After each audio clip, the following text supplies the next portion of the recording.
আজকে এখানে এসে দেখো ভাবিনি, মানে খুব আমরা গ্ল্যাড, আমাদের খুব ভালো লাগছে এখানে এসে।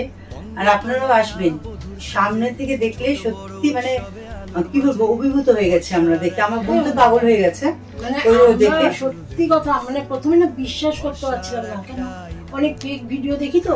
তারপরে যখন ও আমাকে পাঠিয়ে বললো যে চল, এটা মনে হচ্ছে অথেন্টিক, সত্যি এসে না ভাবতে পারছি না। আপনারা সত্যি আসবেন, মানে এসে অভিভূত হয়ে যাবেন, সত্যি ভীষণ ভালো। আমরা অনেক অনেক অনেক সাফল্য কামনা।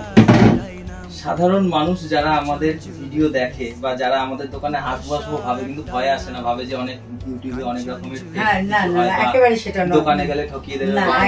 একদমই নয়। সোনার দোকান সম্পূর্ণ মানুষরা জানে যে যাদেরকে চিনি জানি, বহুদিনের রিলেশন, অনেক পুরনো দোকান, তাদের থেকেই কেনাকাটা করা উচিত। নতুন দোকানে গেলে ঠকাতে পারে, যেহেতু ছোটখাটো দোকান আমাদের। আমরা না একদম সেটা নয়, একেবারে নয়। আপনারা আসবেন, ভীষণ ভালো সত্যি। আর সবচেয়ে বড় কথা, ওনাদের ব্যবহার এত ভালো লেগেছে, মানে আমি বারবার আমরা আসবো। আমাদের মধ্যে অনেস্টি কেমন লেগেছে? ভীষণ ভালো, ভীষণ ভালো।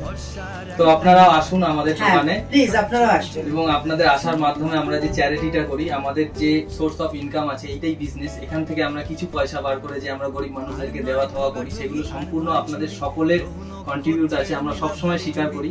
তো আবার শীতকাল আসছে, আমরা কিছু শীতের জামা কাপড়ও নিয়ে আবার বেরাবো দেওয়ার জন্য। তো আপনারা আসুন, আপনারাও সবাই আসলে তাহলে আমাদের এই দেওয়াটা আরো সাফল্যমণ্ডিত হবে। ধন্যবাদ। ভরসার একটা আয়না, কাঞ্চন জুয়েলার্স।